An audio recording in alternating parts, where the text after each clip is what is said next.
course, we're waiting to hear whether the Russians will reply to the latest American offer of talks next week.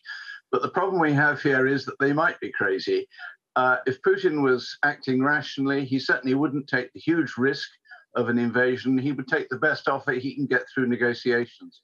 But Putin is a man who mixes the rational and the irrational. He's very often driven by emotion and vengeance. We saw that in Chechnya. We've seen that with Novichok attacks in Salisbury. We've seen that in other places.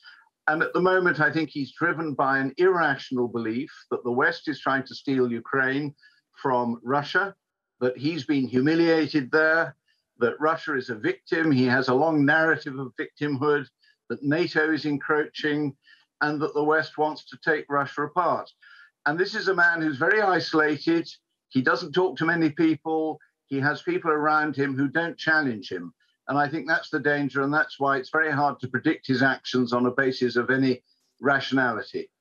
Oh, just tell us some more about that then, Sir Roderic, about this sort of sense of victimhood that you think President Putin will be facing. I mean, you obviously were in Russia. How is he viewed by his inner circle? Is he viewed as the person who will make the best decisions? Is there no sense of questioning if his decisions are right? Well, I remember sitting with Tony Blair when he tried to discuss Chechnya with Putin. And whenever you raised the subject of Chechnya with Putin, he would go off into a 20-minute emotional rant. And there was no way of turning this into a discussion.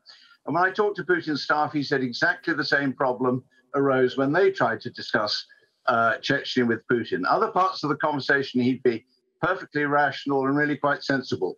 But when the emotion gets hold of him, when he feels that Russia is being victimized, and he is, I think, convinced himself of that, then you get this sense of vengeance.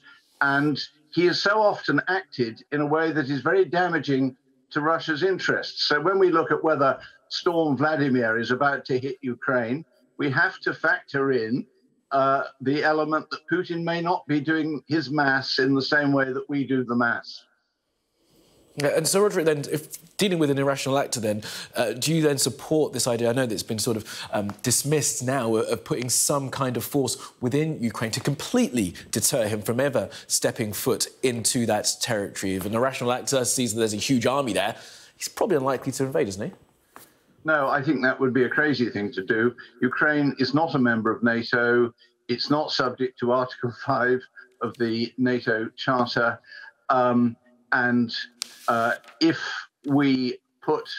If NATO put forces into Ukraine to fight Russia, you're getting on the first step to a really, really serious war. I don't think that's the way to handle it. I think that NATO has done completely the right thing by reinforcing its position on the eastern flanks in a purely defensive way. But let us not give Russia a further excuse to think that NATO is trying to attack Russia. We know it isn't. But there is a perception in the heads of some people in the Kremlin that NATO has got some plot to encroach on Russia. It would be a certain lose-lose if we did that. OK, Sir Roderic Lyne, do appreciate your expertise and analysis. Thank you for being with us this morning. Thank you.